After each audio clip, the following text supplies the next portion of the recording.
Imagine this. You feel fine. Your cholesterol looks normal. Your doctor says you are doing okay.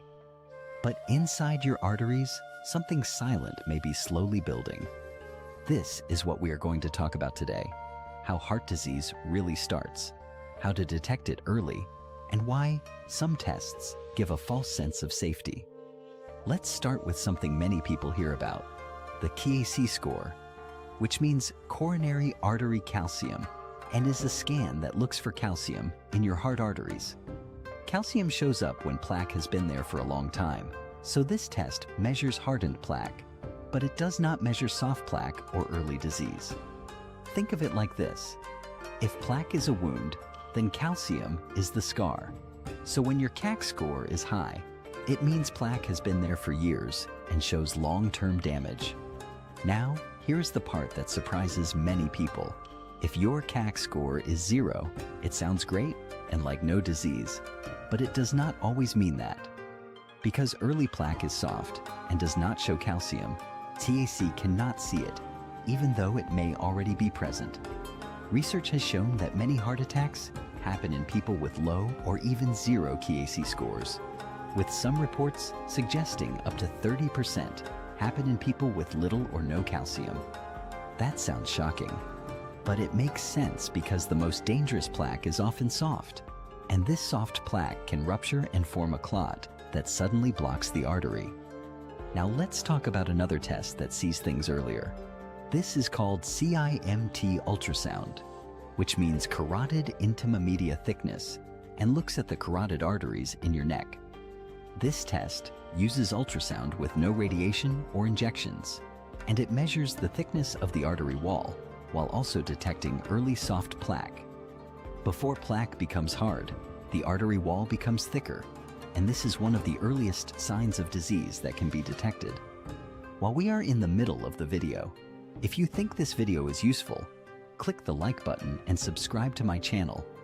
It is a simple help to me, encouraged to make more videos. Research shows that increased CIMT is linked to higher risk of heart attack and stroke, and even small increases matter, such as 0.1 millimeter raising risk significantly.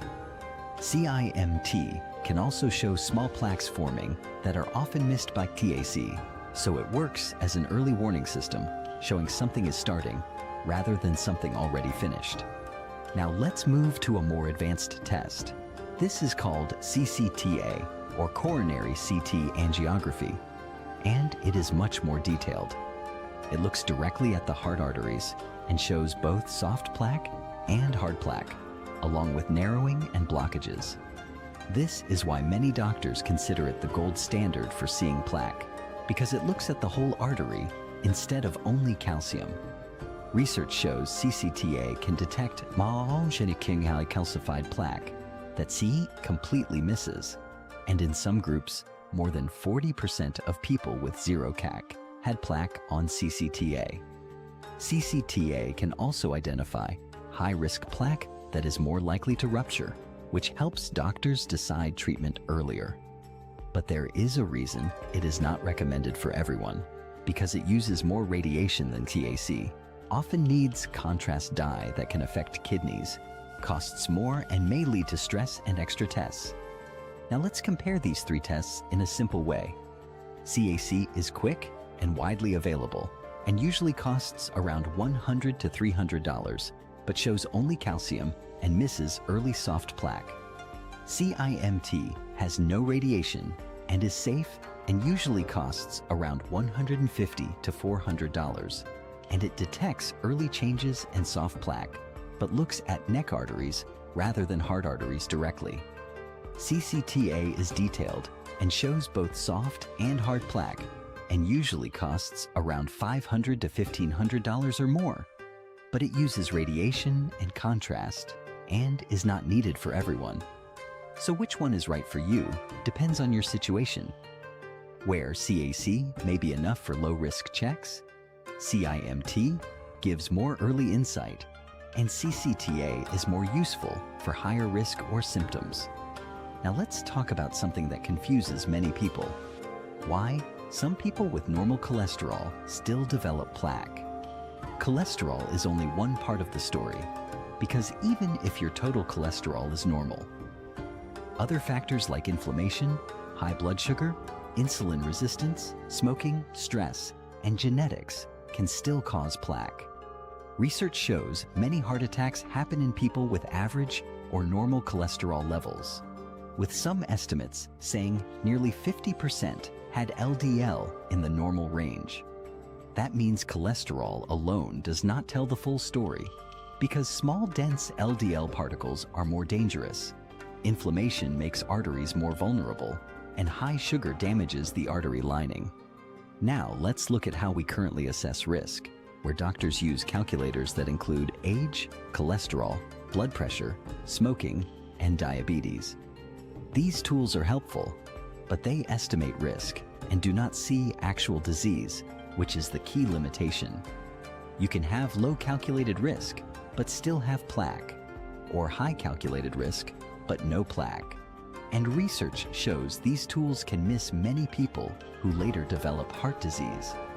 That is why imaging tests are becoming more important, because they show real disease instead of just estimating it. Heart disease builds slowly over many years, but symptoms often appear suddenly, which makes it dangerous to wait. By the time chest pain appears, the disease may already be advanced, but if plaque is detected early, you can change the path with lifestyle changes, medication, and controlling inflammation. Research shows early treatment can reduce heart attack risk by 30% to 50% or more in some groups, which is a very large benefit. So finding disease early is not about fear, but about control, because it gives you time to act, improve, and prevent serious events. Now imagine two people. One does not check anything, and the other finds mild plaque early and takes action with diet, exercise, blood sugar control, and treatment if needed. Years later, that difference can mean avoiding a heart attack, which is why early detection saves lives. But it is also important to choose the right test, because not everyone needs advanced scans, and not everyone should rely only on a simple score. The key message is simple. Do not rely on one number. Do not assume normal cholesterol means no risk, and do not assume a 0 CAC score means zero disease, because looking at the full picture and acting early can change the outcome. If you think this video is useful, click the like button and subscribe to my channel. It is a simple help to me, encouraged to make more videos,